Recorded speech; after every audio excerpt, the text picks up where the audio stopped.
Nous t'élevons, notre Seigneur Jésus,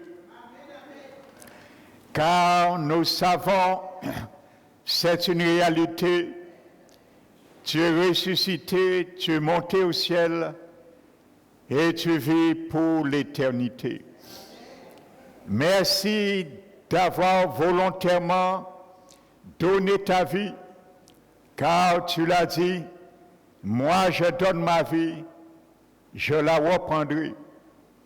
Tu l'as non seulement repris, mais tu as partagé également cette vie éternelle avec chacun de nous qui avons dit oui pour la vie éternelle, pour vivre un jour éternellement avec toi, à tes côtés et pour toi. Puisses-tu nous aider dès maintenant, dans ce siècle présent, à vivre les délices de ce grand jour à venir. Merci pour ta présence au milieu de nous. Merci pour ton Esprit Saint, car sans lui, je ne pourrais rien faire. Sans sa révélation, je ne pourrais porter ta parole et ton conseil au cœur que tu as invité ce matin. Merci, je m'appuie sur ton Esprit Saint encore. Merci pour ton onction fraîche ce matin. Et merci d'être encore cet instrument que tu choisis encore pour porter ton conseil. Je te bénis, Père. Merci pour tout. Merci pour tes anges. Et merci pour ton autorité dans ce lieu. Nous t'élevons, Père, et nous te glorifions au nom de Jésus-Christ. Amen.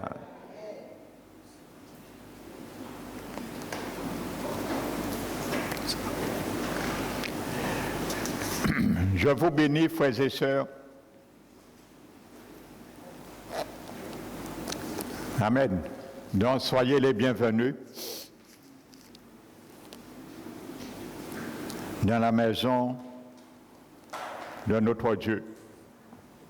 Amen.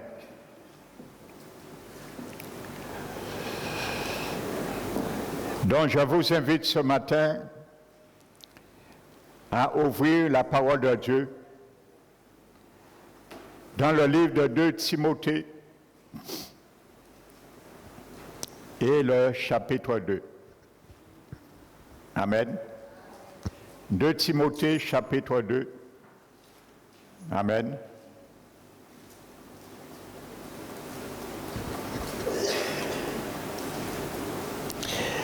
Il est dit au verset 3,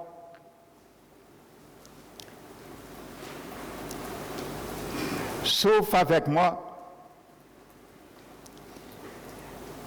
comme un bon soldat de Jésus-Christ.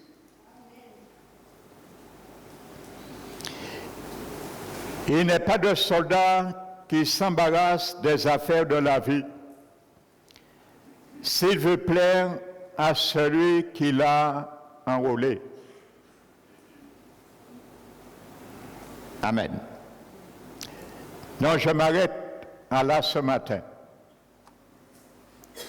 Alléluia. Donc le titre de ce message s'intitule « C'est Jésus qui t'a recruté ». Amen. C'est Jésus qui t'a recruté. Amen. Pour bien savoir, mon frère, ma soeur, ta responsabilité à ce recrutement est ma responsabilité qui m'incombe. Amen. Lorsqu'un général, un commandant-chef recrute un soldat, ce n'est pas du n'importe quoi. Il y a une grande responsabilité qui nous incombe sous sa direction. Amen.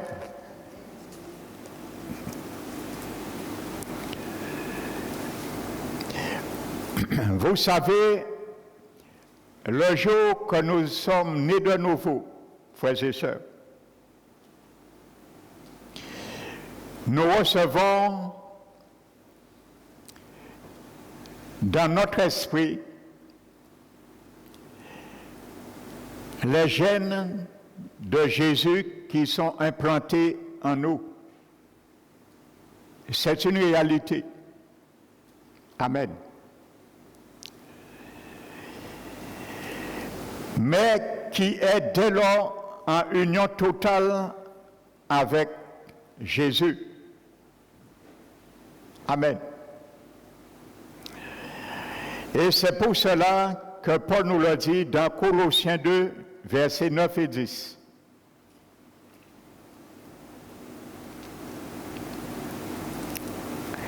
Nous avons tout ce qu'il faut pour devenir un reflet de Christ lui-même, ce que Paul nous dit, en lui habite Jésus. Corporellement, toute la plénitude de la divinité. En Jésus. Et vous avez, nous maintenant, en Jésus habite corporellement toute la plénitude de la divinité. Mais il dit, nous maintenant, nous avons pleinement en lui.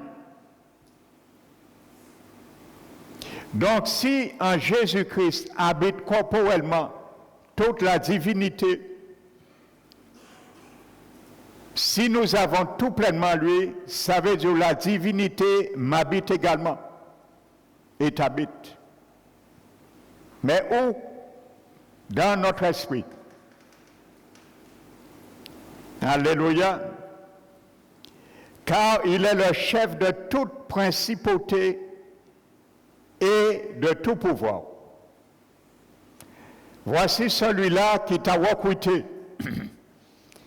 Voici celui-là qui m'a recruté. Il a tout pouvoir, toute autorité.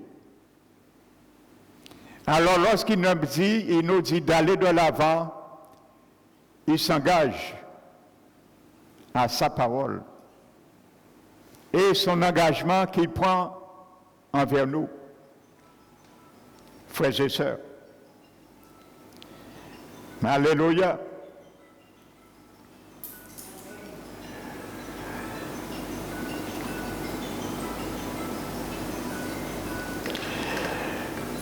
Être en Christ signifie également que nous sommes en droit. Écoute bien.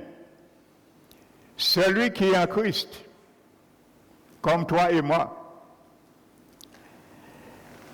cela signifie également que nous sommes en droit de nous approprier ses promesses et son œuvre dans leur totalité. Amen. Car nous avons tout pleinement lui. Ce n'est pas moi qui le dis, c'est la parole de Dieu. Alléluia.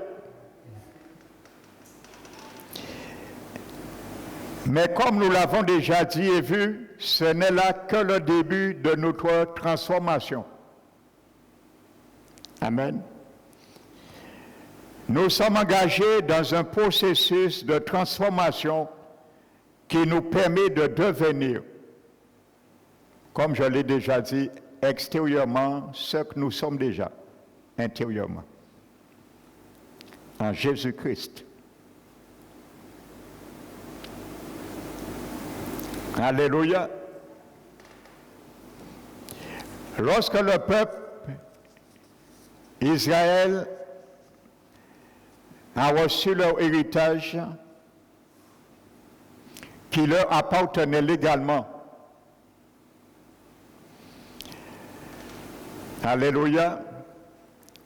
Il devait être conquis également militairement.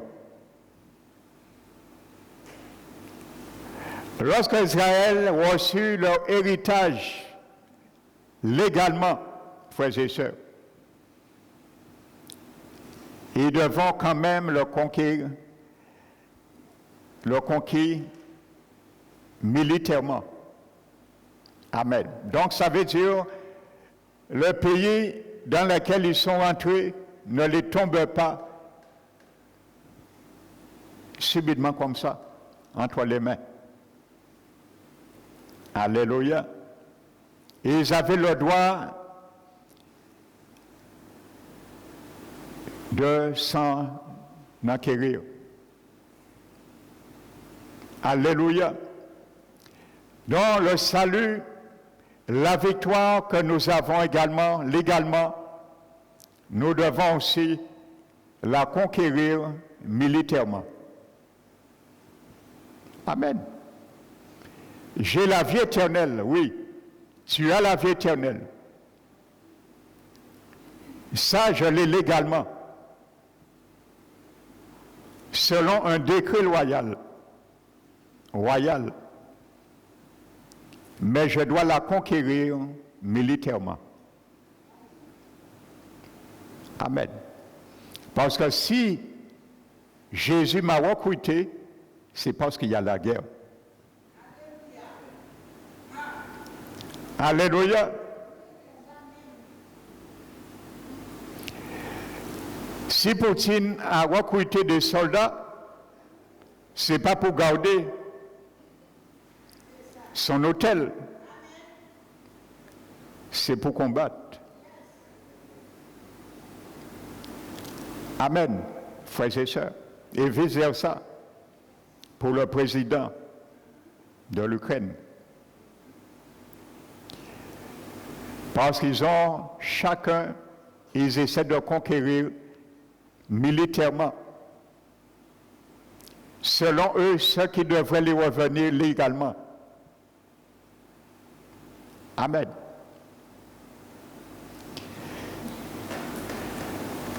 Ce qui nous était légal, nous l'avons perdu.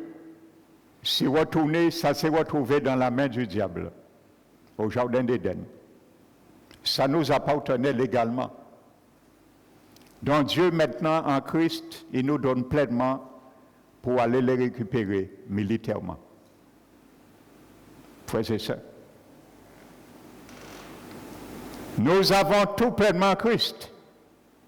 Frères et sœurs. Amen. Donc ne jalouse pas ton frère et ta sœur.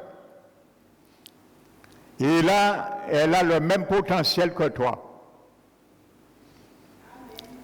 J'ai le tout pleinement en Christ en moi.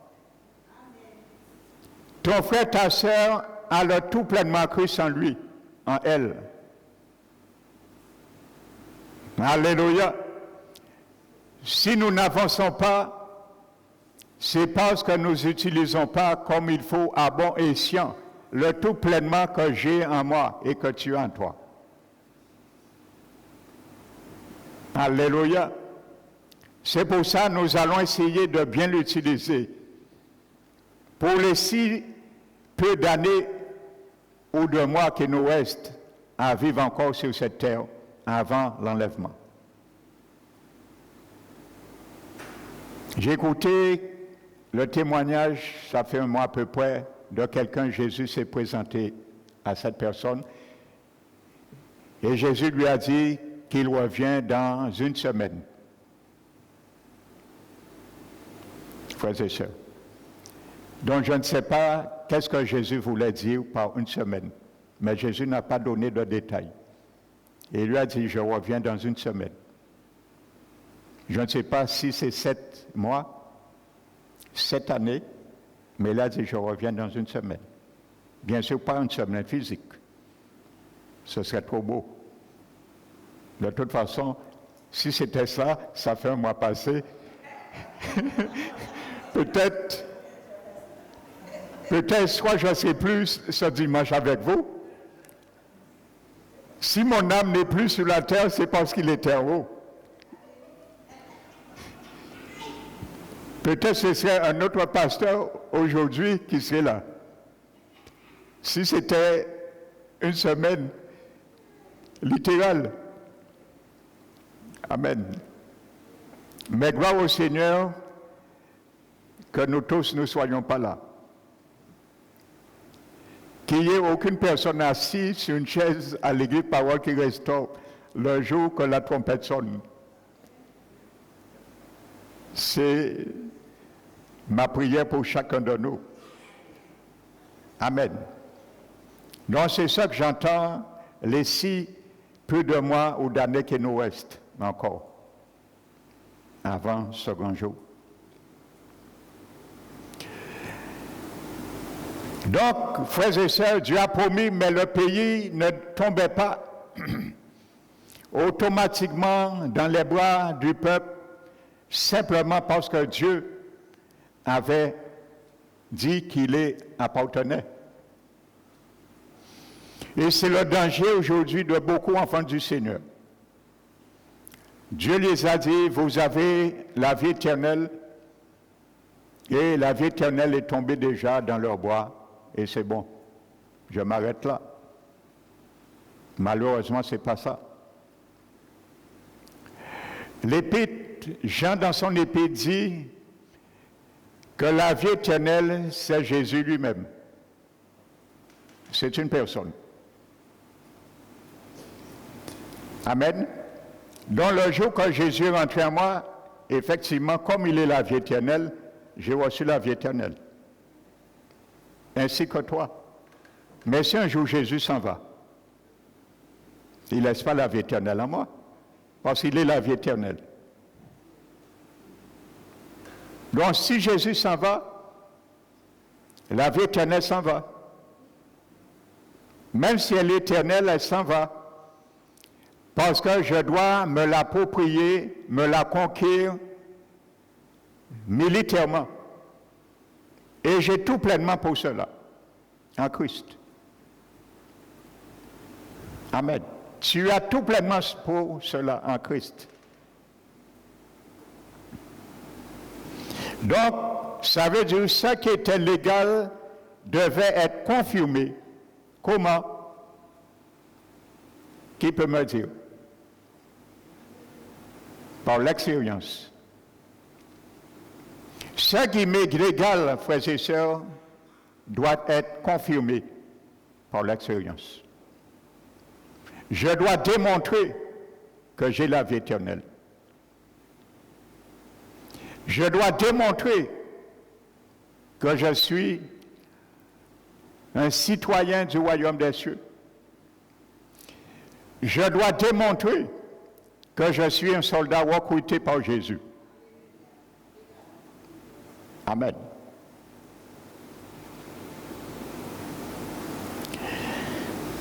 Ainsi, l'héritage qui nous revient légalement, héritier de Dieu, co-héritier de Jésus, comme Romains 8 le dit 17, ne nous tombera pas automatiquement dans les bras, frères et sœurs.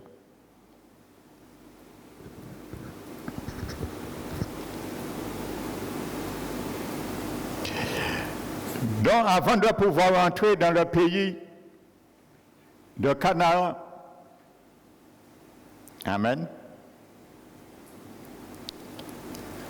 le peuple a dû combattre plusieurs géants. Parce qu'il y aura toujours des géants qui vont nous contrer et nous faire barrage de la promesse.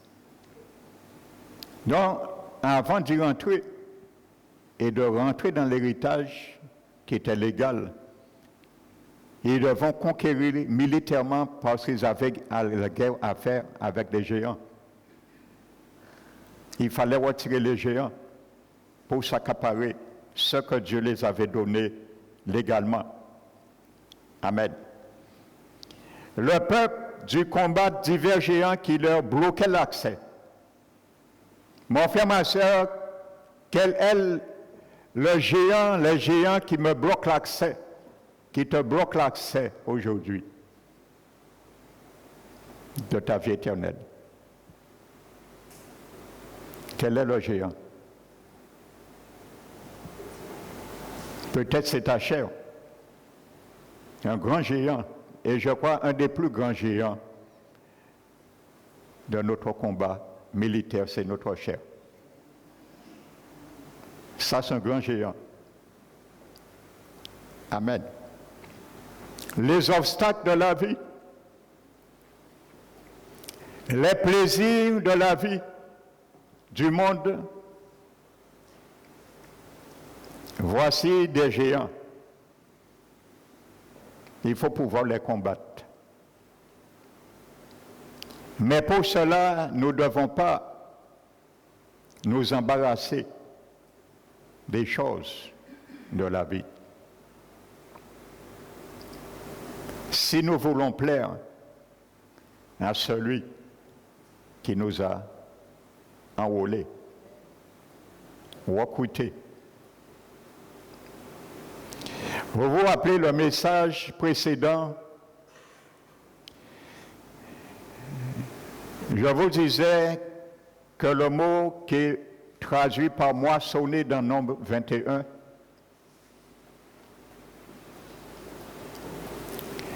le mot hébreu kazar, on le retrouvait 49 fois dans l'Ancien Testament, le mot moissonner. On retrouve également 49 fois dans l'Ancien Testament le mot adorer. Et dans le Nouveau Testament, on retrouve 49 fois le mot crucifixion. Lorsqu'on fait la corrélation, on voit, frères et sœurs,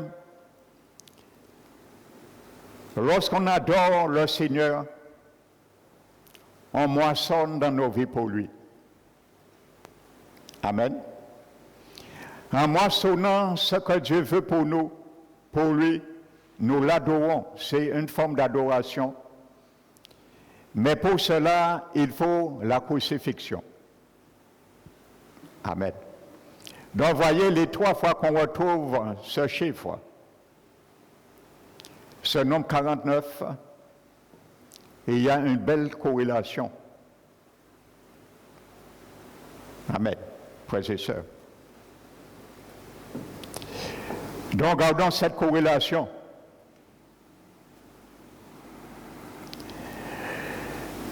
Amen. De même, des géants, frères et sœurs, cherchent à nous empêcher de prendre possession de notre héritage. Malheureusement, ceux qui ne vont pas partir avec le Seigneur, voire même perdre leur salut éternel, ce sont ceux et celles qui n'ont pas voulu combattre les géants de la vie, les géants dans leur vie, les géants dans leur situation, les géants dans leur cœur, les géants dans leur âme, les géants dans leurs pensées. Amen. Alléluia.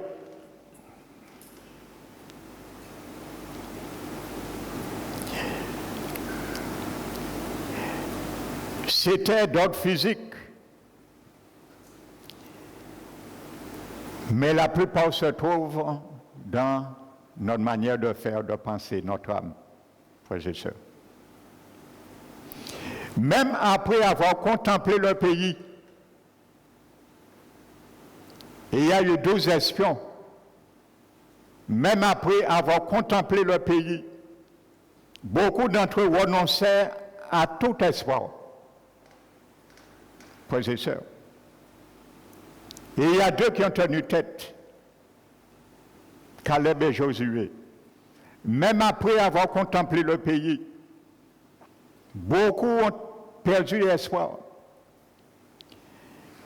Se résiliant au fait qu'ils n'arriveraient jamais à les vaincre. Malgré nous aussi, frères et sœurs, chaque jour dans nos vies, le Seigneur nous donne des signalements, des preuves, des témoignages pour explorer la promesse que Dieu n'est pas un Dieu, un homme pour mentir, ni le fils d'un homme pour se repentir. Nous perdons aussi l'élan, courage. Et nous disons que nous ne pourrons jamais vaincre ces géants. Frères et sœurs, nous faisons Dieu menteur et nous faisons sa parole menteur. Amen. Pourquoi, frères et sœurs? Et il y a une raison à ça. C'est parce que notre âme n'aime pas confronter les géants. Amen. Notre âme n'aime pas confronter les géants. Amen. Elle aime se complaire dans ce qu'elle est.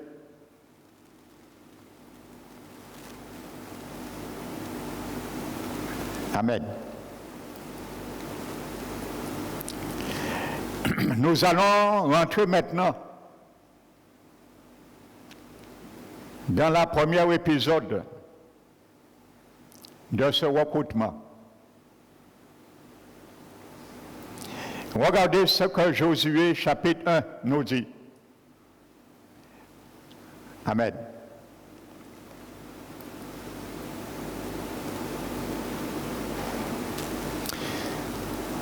Tout lieu que foulera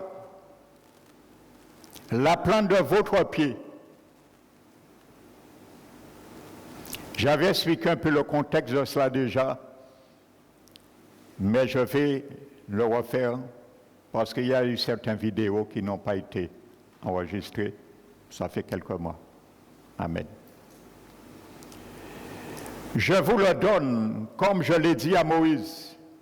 Ça, c'est Dieu qui parle. Il ne peut pas mentir. Nul ne se tiendra devant toi tous les jours de ta vie.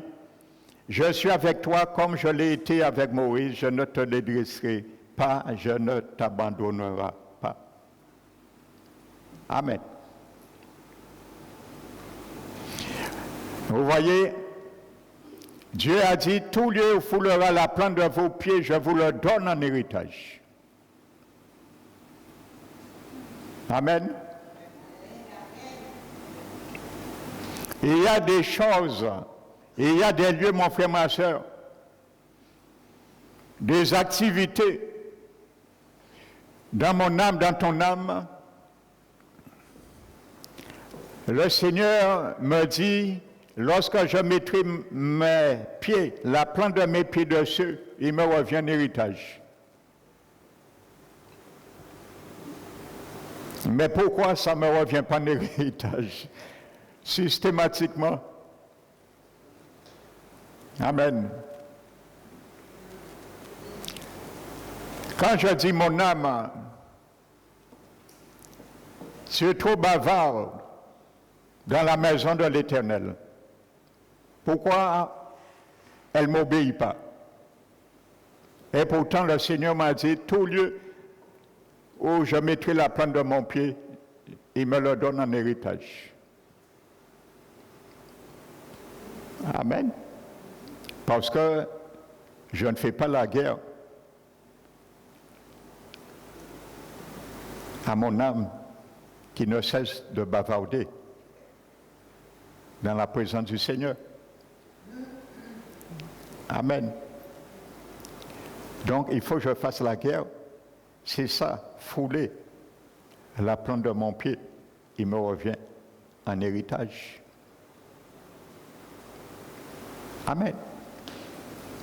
Pourquoi quand je dis à mon âme, cesse de commérer maintenant, ça fait trop longtemps que tu commères.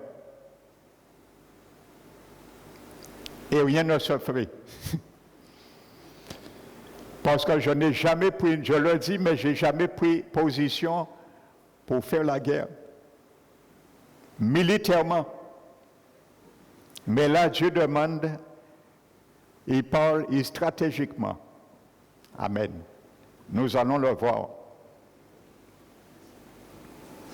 Quand Dieu a dit ça à Israël, tout lieu qui foulera la plante de leurs pieds, il ne voulait pas dire qu'ils pourraient simplement s'installer dans le pays sans rencontrer aucune résistance.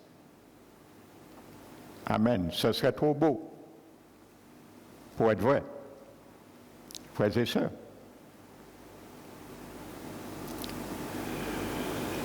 Loin de là, le terme hébreu qui est traduit par fouler dans ce verset, c'est le mot darak. Et ce mot ne veut pas dire, comme on l'entend, par exemple, fouler,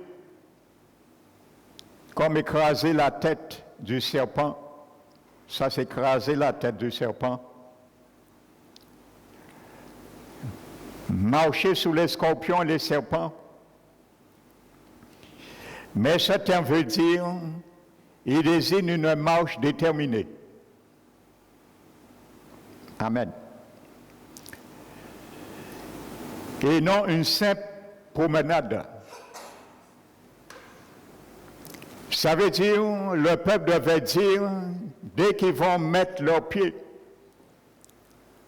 à l'entrée de la terre promise, leur héritage, ils devaient s'engager à aller de l'avant. Pas une simple promenade. Comme tout lieu où la plante de ton pied se mettra, tu l'auras, non. Ça veut dire je rentre et je marche, et ça me revient. Non, ça c'est une promenade. Ce mot dara veut dire une marche déterminée. Ça veut dire je rentre comme dans la guerre, je rentre avec mon arsenal militaire et j'avance, j'ai un objectif déterminé et aller jusqu'au bout du moment où j'ai pris cette décision d'y entrer. C'est ça que ça veut dire ce mot hébreu darak. Amen. C'est pour ça que beaucoup ne voulaient pas. Et ils ont commencé à faire marche arrière. Aujourd'hui, tout le monde veut rentrer dans le royaume de Dieu. Mais combien aujourd'hui, au lieu d'attaquer les géants dans leur vie, ils font marche arrière. Et ils pensent qu'ils vont rentrer. Dieu a dit que vous allez rentrer avec une marche déterminée. Et tous ceux qui ne sont pas rentrés, ils sont morts dans le désert. Si nous ne voulons pas rentrer avec cette marche, cette détermination, la marche déterminée, frères et sœurs, nous mourrons aussi dans ce désert de ce monde, spirituellement. Nous ne rentrerons pas dans la terre promise qui nous a été promis, le ciel. Frères et sœurs. Et il est dit que ce qui est arrivé à Israël, c'est pour nous instruire, pour que nous ne faisions pas pareil. Amen. Alléluia.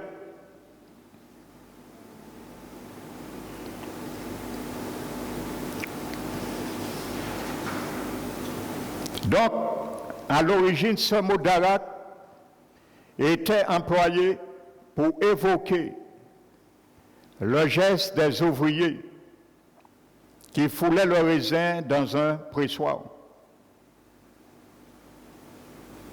Amen. Donc ce mot darak est employé.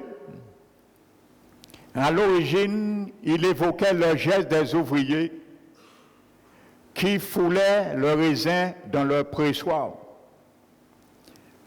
Chaque pas faisait sortir du jus de fruits. Amen. Non, c'est le même mot darak. Lorsqu'on foulait le raisin dans un pressoir pour puiser le jus. Amen. Donc, ça nous montre, il y a aussi une cause à effet. Si nous voulons puiser, si le peuple voulait puiser les bienfaits, l'héritage dans ce pays, il devait faire comme celui qui foule le raisin pour récupérer quelque chose, le jus. Non, ce n'est que celui et celle qui s'engage dans cette marche déterminée à combattre, il va jouir de quelque chose. Amen.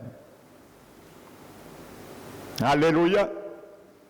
Donc pour jouir de quelque chose, il faut combattre. L'Éternel avait donné beaucoup de ressources dans ce pays. Mais il fallait qu'il foule comme le raisin au pressoir pour récupérer du jus. Maintenant, ce mot hébreu, avec le temps, il a pris un autre sens qui veut dire darak. On l'utilisait après pour bander un arc. Amen. Bander l'arc. Alléluia. Donc, voyez, il y a une action, à chaque fois il y a une action dans ce mot. Amen. Marche déterminée. Fouler le raisin pressoir et bander l'arc. Amen. Et maintenant, de nos jours, en Israël, les officiers utilisent encore ce mot darak à nos jours pour donner l'ordre aux soldats de charger leurs armes. Amen. Aujourd'hui, quand vous voyez un officier israélien dire ce mot darak à ses soldats, il savait dire qu'il doit se charger de leurs armes. Amen. Donc, voyez, frères et sœurs, ce mot darak est un mot qui fait action de guerre. Amen. Donc, ça veut dire littéralement, Dieu avait bien parlé au peuple que vous devez combattre. Nous voulons la paix, frères et sœurs, la paix de notre âme, pour notre âme, la paix dans nos vies, la paix dans nos foyers, la paix dans la vie de nos bien-aimés, la paix dans notre travail. Mais il y a une chose que nous ne voulons jamais faire pour cette paix, c'est combattre. Amen. Les pays qui font la guerre entre eux, c'est pour avoir la paix. Donc, pour avoir la paix, il y a la guerre avant. Pour entrer en paix avec notre Seigneur aussi, il faut que nous fassions la guerre à ceux qui nous privent de la paix avec notre Seigneur. Il y a beaucoup parmi le peuple de Dieu, nous ne sommes pas en paix avec le Seigneur. Parce que nous aimons garder des choses que Dieu nous dit de combattre.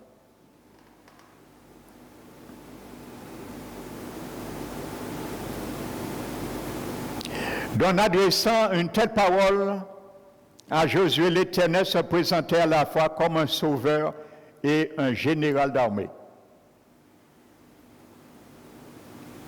Amen. Vous vous imaginez, frères et sœurs, je pense cela parce que nous allons bien comprendre qu'est-ce que Paul disait à Timothée. Parce que Paul était juif. Il connaissait ce que je vous explique là. Il connaissait. C'était un rabbin. Il connaissait lorsqu'il disait que Dieu avait dit à Moïse que tout lieu, Josué, que vous foulerez, il connaissait qu'est-ce que ça veut dire, Darak. Amen. Donc Paul, c'était un guerrier de l'Éternel, un guerrier de la foi. Pour bien comprendre cela. Je disais, vous vous imaginez, celui qui est engagé dans l'armée, il est conduit par un homme, un commandant ou un général. Il suit toutes les instructions. En force, oui, Jésus, frères et sœurs. Imaginez-vous Jésus en chair et os aujourd'hui. Il est là et il est avec nous. Il nous dit qu'il va nous conduire dans la guerre. Sachant qui est Jésus, je pense qu'aucun parmi nous devrait avoir peur. Amen. Et pourtant, en esprit, nous avons peur. Parce que Jésus n'est pas là corporellement. Mais il est en nous, par le Saint-Esprit. Il n'est pas en nous corporellement. Mais l'Esprit Saint a amené ce qu'il est corporellement en nous, tout pleinement. Nous ne devions pas avoir peur non plus de combattre les géants. Il ne demeure pas moins notre commandant et notre général. C'est lui qui nous a recrutés. Amen. Donc, en quelque sorte, Dieu disait à Israël, selon les diverses expressions, si vos armes sont chargées, vos arcs bandés, et si vous êtes prêts à fouler le sol de ce pays comme seul un conquérant peut le faire, vous pouvez posséder ce que je vous donne. Amen. Alléluia. Je leur ai dit, le Seigneur a promis la guérison.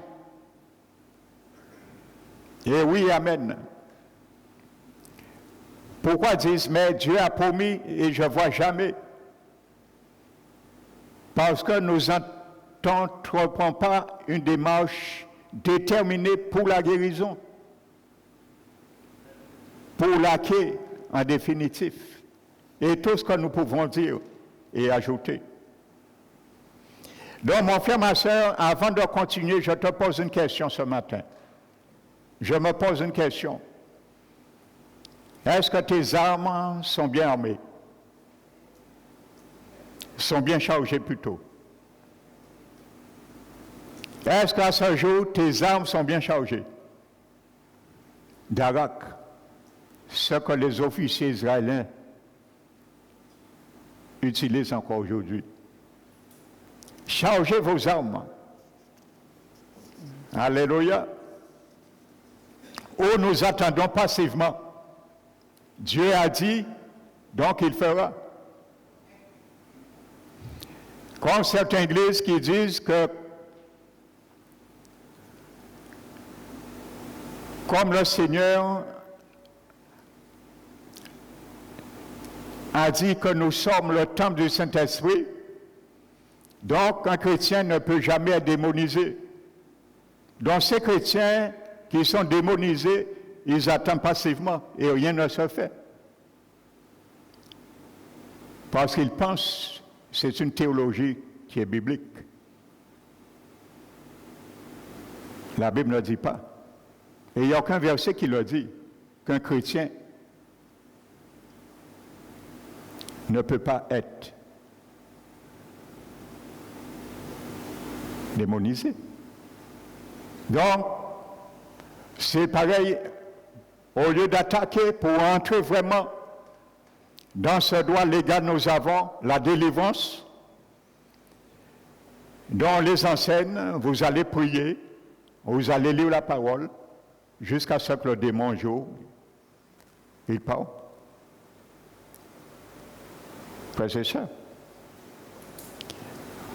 Or, pourquoi Jésus aurait dit de chasser les démons? Jésus n'aurait pas dit de chasser les démons. Jésus aurait dit, pour les chrétiens, vous allez lire la parole vous allez prier et tout ira bien. Donc c'est ça qu'on enseigne beaucoup d'églises aujourd'hui. Je ne vais pas nommer leur nom, je ne suis pas là pour faire la polémique, mais c'est une réalité. Et beaucoup de chrétiens souffrent dans ces églises parce qu'ils ont besoin de délivrance. On ne les délivre pas. Et on les fait comprendre qu'ils n'ont rien. Et c'est ce que le diable veut. Faisant comprendre que tu n'as rien. Et il agit dans l'ignorance. Et c'est là qu'il agit. Il s'engraisse. Frères et sœurs. Moi, personnellement, j'ai eu à chasser je ne dis pas combien, mais une quantité de démons dans la vie des chrétiens nés de nouveau. Hein. Moi, je vous parle par mon expérience personnelle. Alors, ça ne tient pas debout pour le pasteur Emmanuel, cette théologie. Je ne le crois pas du tout. Amen. J'ai vu même des pasteurs témoigner après des années de pastoral. Ça, il faut être humble. J'ai entendu beaucoup, j'ai écouté beaucoup de témoignages des pasteurs. Après des années de ministère pastoral, ils ont été délivrés par des démons qui les habitaient. Alors, Aïdiyo, qui est un chrétien né de nouveau, Aïdiyo n'est pas né de nouveau. Parce qu'on vous dit, si vous avez un esprit, c'est parce que vous n'êtes pas né de nouveau. Frère, c'est ça. Mais j'aurai l'occasion, ne vous en faites pas, de parler un jour sur ça. Sur la démonisation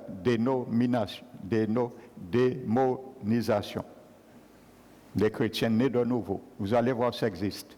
Et c'est biblique. Il y a des versets implicites et explicites qui parlent de ça.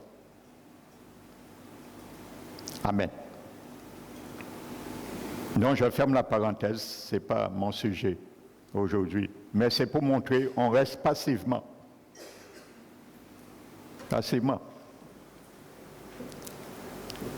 Je peux vous donner un témoignage parmi tant. Je vais glisser quand même un témoignage pour vous rassurer. Il y avait un couple, nous étions dans la même église avant. Et ils ont vu, c'est une église du plein évangile.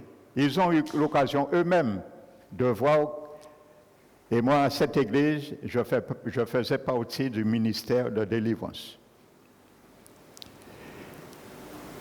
Ils ont vu de leurs yeux quantité de chrétiens nés de nouveau qui étaient délivrés dans cette église. Ils sont restés des années. Ils ont quitté et ils se trouvaient dans une église, on prêche maintenant, ce n'est pas possible. Ils ont adopté cette théologie. Et un jour, Dieu a permis qu'ils sont venus nous visiter. Vous savez, le Seigneur est grand, frères et sœurs. Et je sais que le Seigneur Jésus aime l'Église, parole qui restaure. Ça, je le sais. Ils étaient assis là. Et ce jour-là, ce n'est pas parce qu'ils sont venus. Hein. C'était l'objet de mon message. Et l'Esprit Saint me permet de glisser qu'il y a des églises qu'on prêche, qu'on ne peut pas être démonisé. Et le frère m'a appelé. Et il m'a dit, ça l'a choqué de m'entendre dire cela. Et il m'a dit, crois pas à ça. Alors je les ai donné un entretien ici. Et ils sont venus. Nous avions discuté près de 3 heures de temps sur ce sujet. Nous avons débattu bibliquement.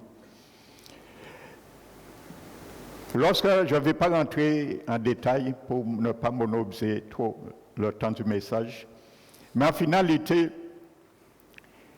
lorsque nous avions terminé, la sœur me dit, pasteur, j'ai une question à te poser. Je lui dis, vas-y. Et il me dit, il y a une douleur que je souffre derrière mon dos. Je lui ai dit, quand tu as... Elle me dit, est-ce que ça peut être un esprit? Alors je lui ai dit, mais nous avions débattu 3 heures de temps. Que vous dites que ce n'est pas possible qu'un chrétien soit démonisé, tu me poses, est-ce que c'est un esprit? J'ai dit, donc tu crois que tu peux être habité par un esprit? Elle dit, non, mais c'est une question que je pose. Je lui ai dit, depuis quand il est sauvé? Elle m'a dit, avant même sa conversion. Alors je lui ai dit, est-ce que tu as déjà consulté un médecin pour cela? Il m'a dit oui. Les médecins n'ont rien vu. Il a fait un scanner, ils n'ont rien décelé et il devait faire une IRM. Alors je lui ai dit, eh bien, c'est fort possible, c'est un esprit. Et elle m'a dit qu'elle devait faire le IRM. Et notre discussion s'est arrêtée là.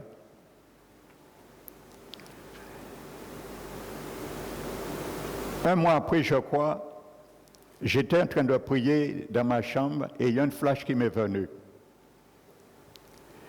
Et je vois ces deux personnes se coupent et je ressens une parole, l'Esprit me dit de les appeler de nouveau et de reprendre la conversation. Ce qui a été fait le lendemain, j'ai appelé le frère, je lui ai dit que Dieu me met à cœur qu'on puisse continuer la conversation. Et ils m'ont donné rendez-vous, cette fois-ci chez eux, parce qu'ils avaient leur enfant bas âge, avec la scolarité. J'ai dit, il n'y a pas de problème, je vais me déplacer. On a discuté. Et vous savez, pendant qu'on discutait, j'étais en train de leur faire la différence, leur expliquer la différence entre la guérison et la délivrance. Je disais, toute délivrance est une guérison. Mais toute guérison n'est pas nécessairement une délivrance.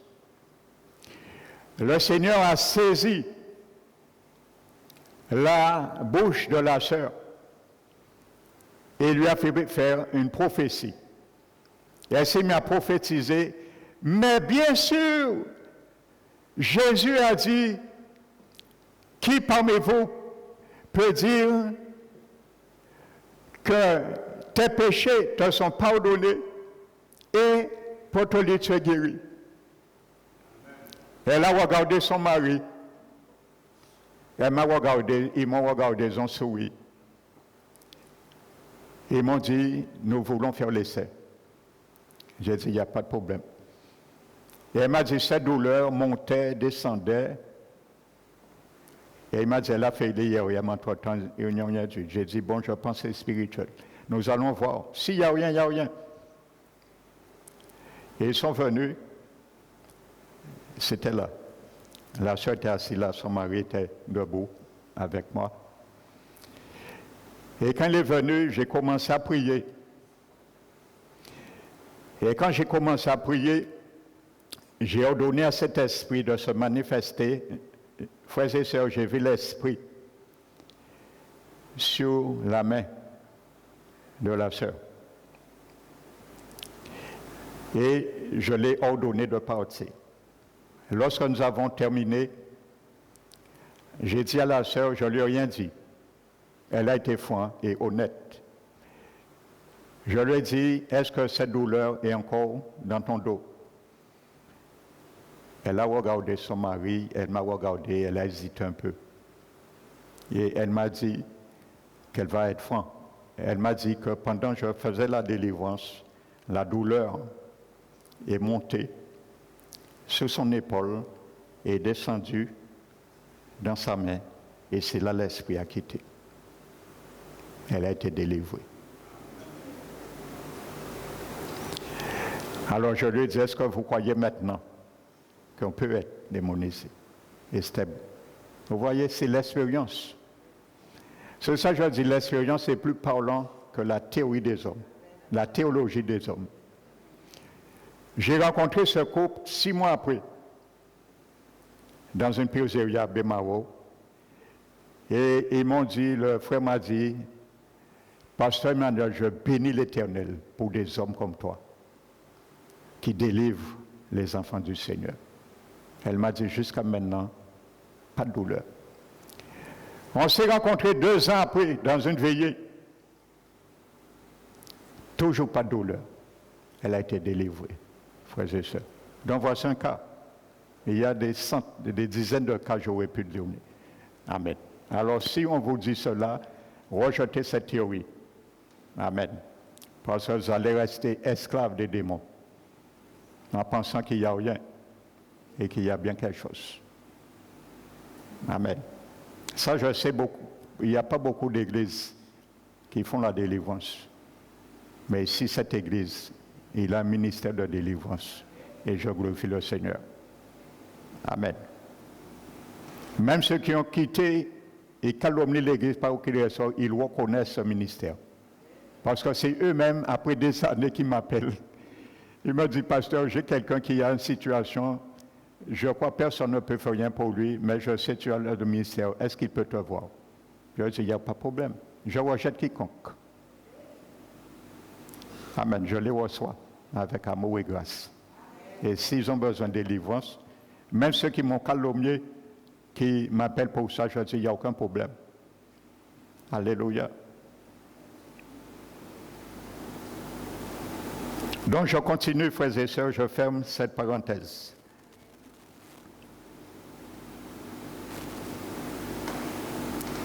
Donc maintenant, Dieu a dit que il faut qu'il rentre une marche déterminée. Maintenant, regardez au verset 11.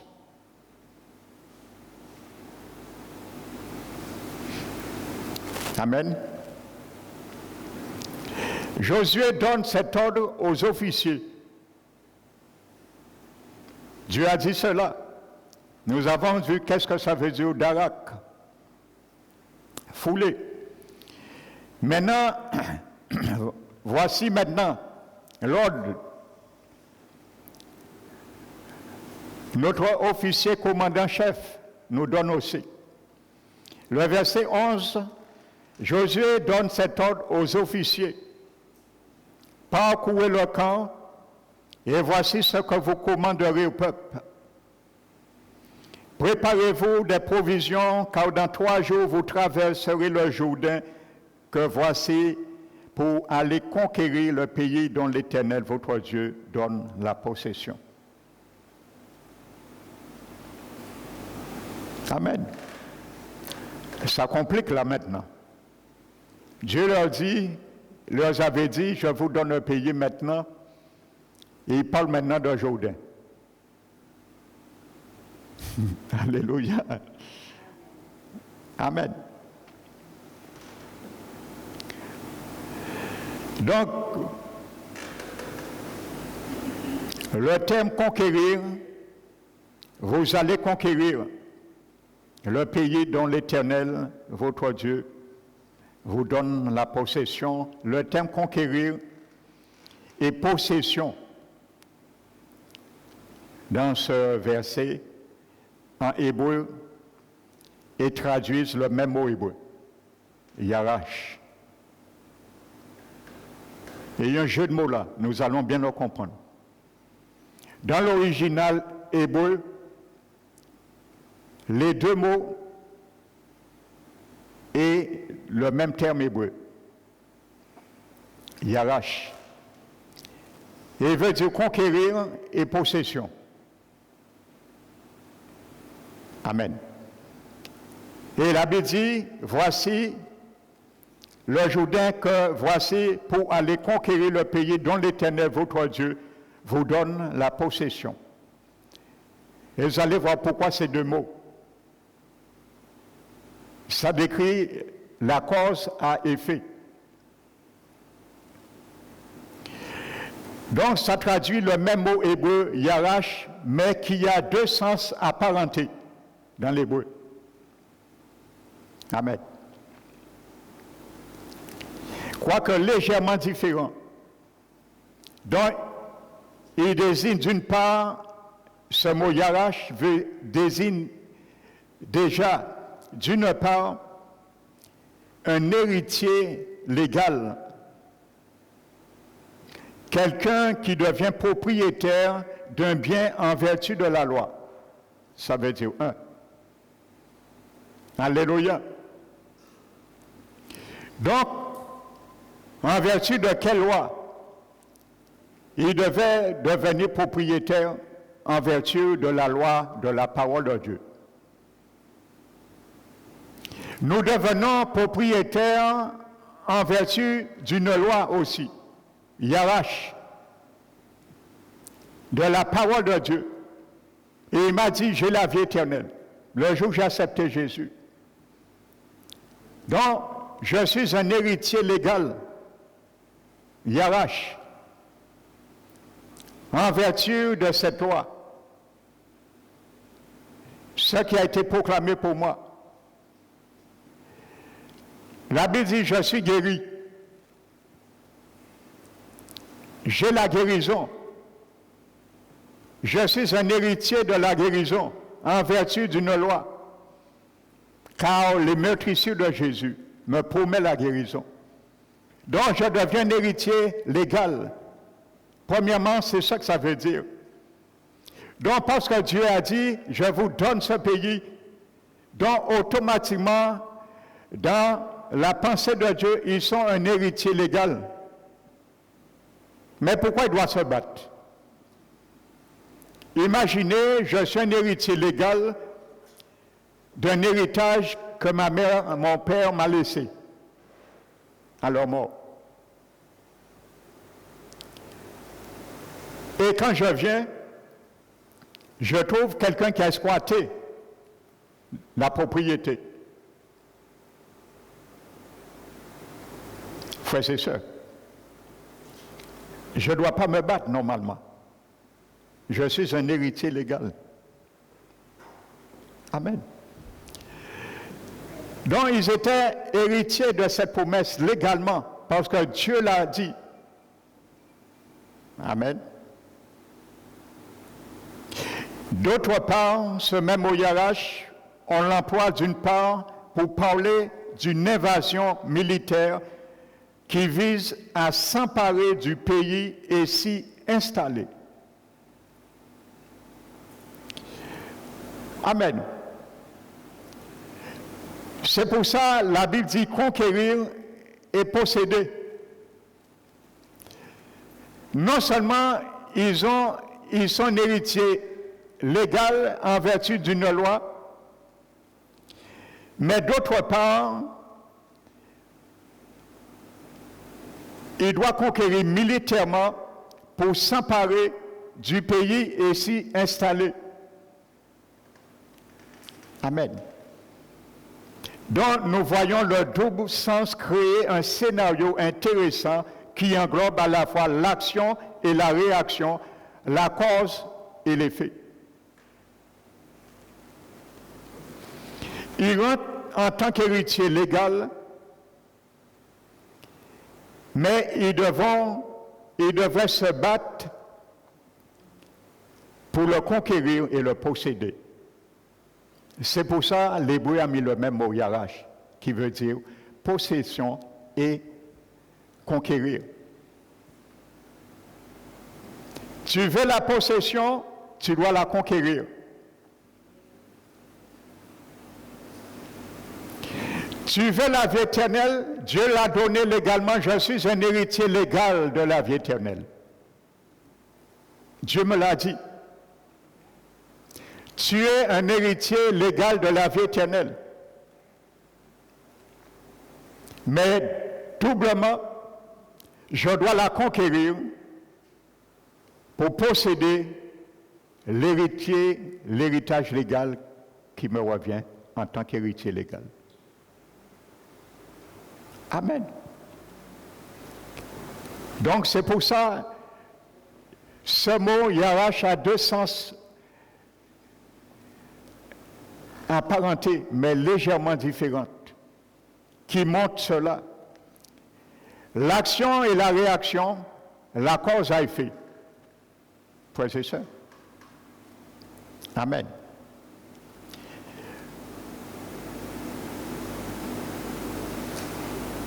Donc la question, je me pose ce matin à nous. Dieu nous donne-t-il le pays ou est-ce que c'est nous qui nous en emparons? Voici la question maintenant. Dieu, c'est lui qui nous donne un pays ou c'est nous qui nous emparons? Eh bien, les deux. Dieu nous le donne, mais c'est nous. Les deux. Vous voyez encore, on trouve toujours la notion de partenariat avec Dieu. Il fait sa part et nous. Alléluia. Nous allons voir le commandant-chef. Il nous donne l'équipement, mais c'est nous qui allons. Jésus. Alléluia. C'est comme nous l'avons, je le disais, nous avons reçu tout pleinement Christ dans notre esprit. Mais nous devons conquérir progressivement notre âme. Alléluia. Ce que nous avons tout pleinement dans notre esprit, nous devons conquérir notre âme et notre corps progressivement. C'est ça faire la guerre, confronter, frères et sœurs. Alléluia. Et ne pas arrêter d'une manière laxiste. Et il y a trop d'enfants de Seigneur, avec tristesse, je le dis. Ils sont assis sous les flammes de l'enfer. Ils ne le savent pas. Frères et sœurs. Ils sont dans la passivité. Tout va tomber de leurs bras. Ce n'est pas comme ça, frères et sœurs. Nous sommes un héritier légal, mais devons conquérir l'héritage qui nous revient légalement. C'est deux choses différentes. Amen. Si on me laisse un héritage, mes parents, tes parents, si nous ne faisons pas les démarches pour la conquérir, eh bien, elle finira un jour en friche. Pourtant, elle nous revient, cet héritage. Amen.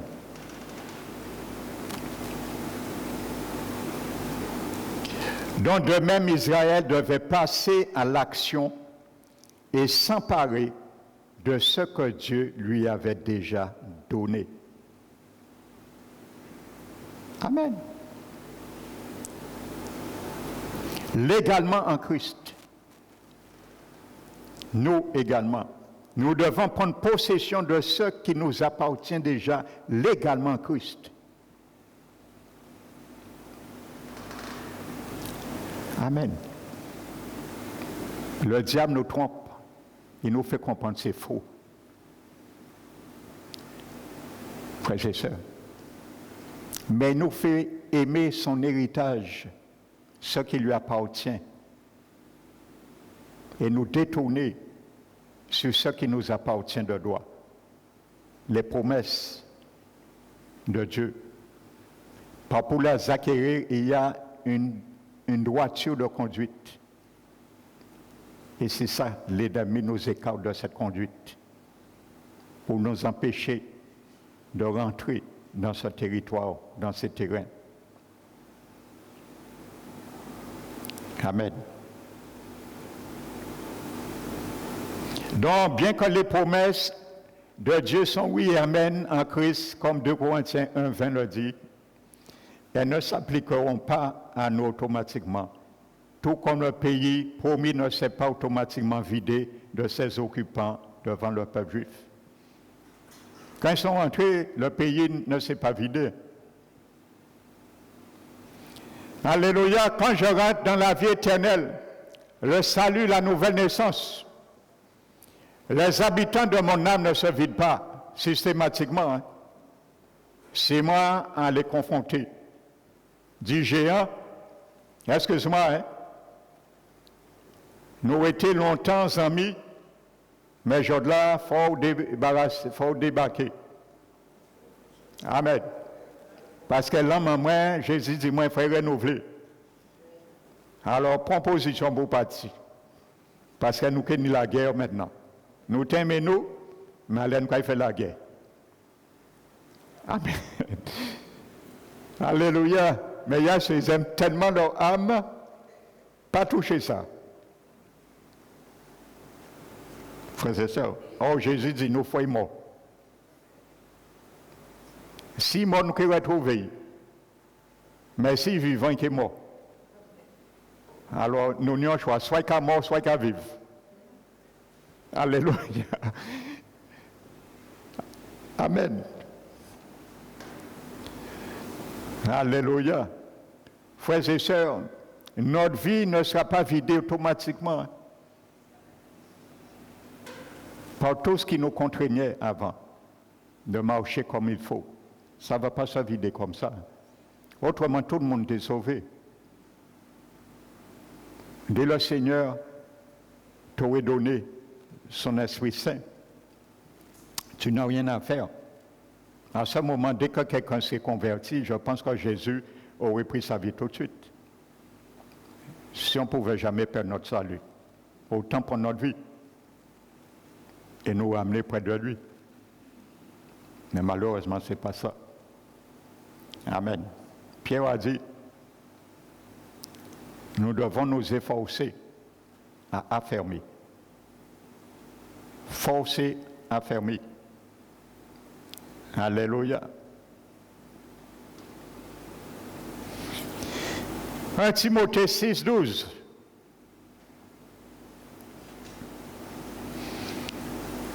Paul a dit à Timothée, combat le bon combat de la foi. Ah. N'oubliez pas, nous parlons, c'est Jésus qui t'a recruté. Donc c'est pour un combat, pour aller en guerre. Nous allons le laisser maintenant. Nous donner les directives. Maintenant.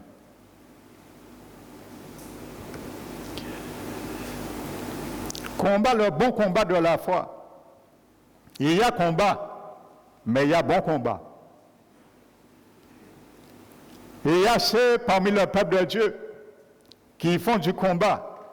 Et gloire au Seigneur. Mais il y a ceux et celles qui font le bon combat. C'est deux choses différentes. Combattre et le bon combat. Donc s'il y a bon combat, ça veut dire implicitement il y a faux combat. Et ça veut dire aussi ceux qui vont faire semblant de combattre quelque chose dans leur vie, mais n'en est rien. Comme lorsqu'on était petit, je pense que vos parents vous faisaient faire ça aussi. Hein? Lorsqu'on faisait une bêtise, pour savoir qui a fait ça, nos parents nous disaient, tu vas le jurer. Mon frère aîné, lorsqu'on nous faisait faire ça, il disait, je le jure. Et dans son cœur, il ne disait pas. C'est la matière qui nous faisait faire ça. Et il dit, si vous pas fait jurer.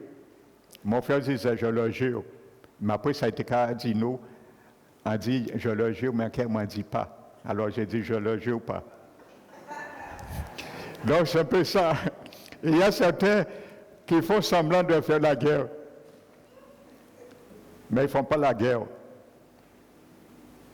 C'est comme s'il dit à la chair, cachez-vous là, à qui fait semblant de tirer sur vous, mais qui rate. Mais on ne peut pas tromper notre commandant en chef, Jésus-Christ. Ils sont même les profondeurs de nos cœurs. Amen. Saisis la vie éternelle. Là, il y a un problème là. Hein? Timothée n'était pas né de nouveau au moment où Paul lui parle. Parce que Paul lui dit, saisis la vie éternelle. C'est pas ça. Timothée avait déjà la vie éternelle. Il était né de nouveau. Paul lui dit, saisis la vie éternelle. Amen. À laquelle tu as été appelé. et pour lequel tu as prononcé, ainsi de suite. Le mot saisir, là, c'est le mot grec épilambanommé.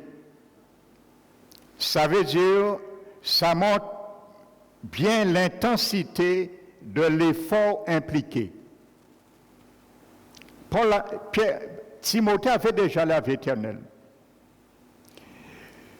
Mais Paul l'encourage, frères et sœurs, lui montre bien qu'il doit exercer une intensité avec un effort impliqué pour garder sa vie éternelle. Amen. Donc, voyez, Timothée aurait pu dire à Paul, mais je ne peux pas perdre ma vie éternelle. Qu'est-ce que tu me dis là, Paul? Tu es resté trop longtemps enchaîné avec tes chaînes à la prison à Rome. Tu as perdu le bon sens, Paul. Parce qu'en prison, Paul, avec les chaînes qu'il écrivait ses lettres. Il n'a pas perdu courage, frères et sœurs. Timothée ne lui a pas dit ça. Il dit à Timothée, tu as déjà la vie éternelle, Timothée, mais je te dis quelque chose. Je vois tu es en train de trembler maintenant parce que Néron, l'empereur qui existait, cet antichrist est en train de persécuter, d'exécuter, de décapiter les chrétiens. Mais mets tout en valeur, mets toute ta force, les efforts impliqués pour garder ta vie éternelle, pour que tu ne la perds pas. De peur de renier Christ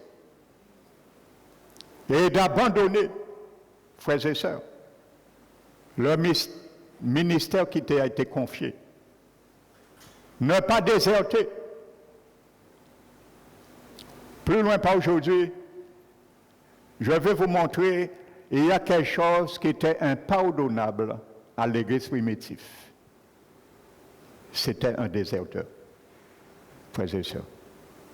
Ça, on ne pardonnait pas ça. Quelqu'un qui quittait l'Église par peur, pas déserteur.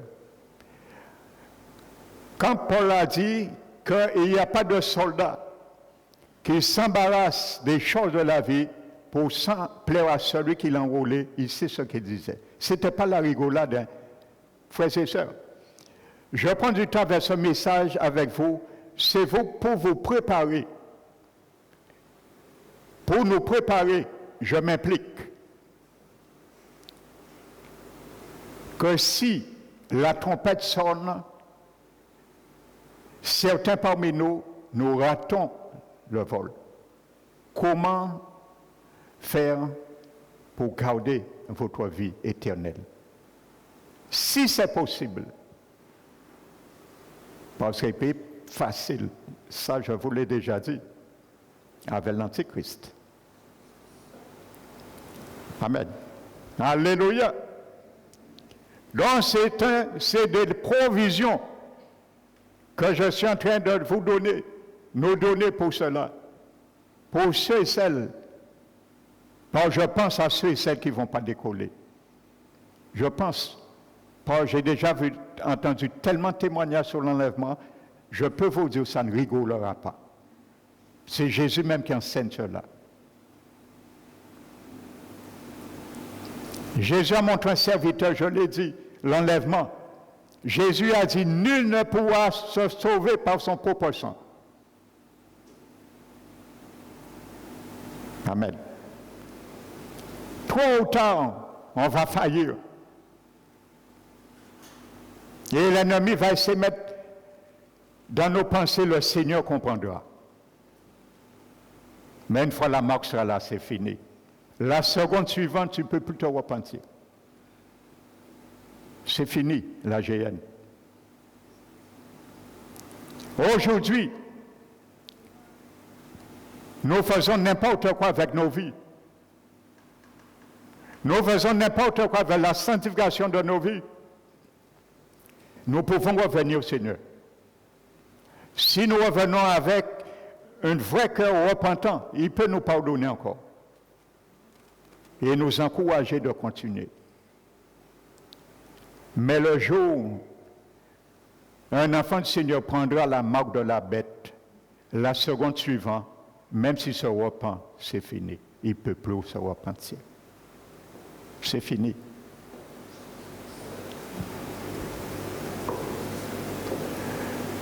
Par faiblesse, on pourra peut-être dire, d'accord, je m'incline devant vous. Monsieur, un tel, faut pas nommer non aïe.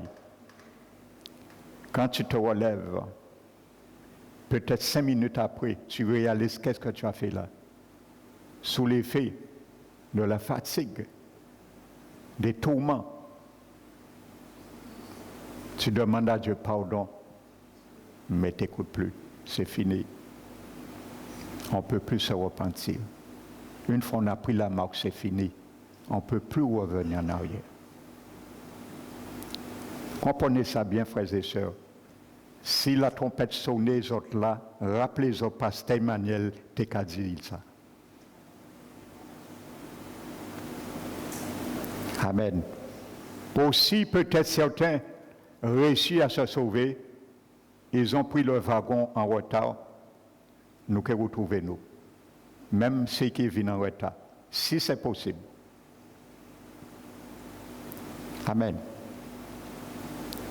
Et il y a un collègue qui s'est converti, je lui prêchais l'évangile. Il s'est converti. Je lui expliquais l'enlèvement. Il s'est converti, frères et sœurs, après une vision de l'enlèvement. Dieu lui a confirmé par un songe, par une vision lui-même. Il s'est converti tout de suite, et il baptisé après. Un peu encore, c'est moi qui l'aurais baptisé ce jour-là. Frère, il a vu qu'on ne connaissait rien sur la Bible, mais il a vu. Dieu lui a donné une parole panoramique sur l'enlèvement. Il a été effrayé. Amen. Et je vais conclure ce matin cette première partie sur ce témoignage. Je lui parlais de l'enlèvement et il est venu, il m'a dit un jour, pratiquement la semaine, il m'a dit, il a vu l'enlèvement, ça a été effrayant. Il tremblait.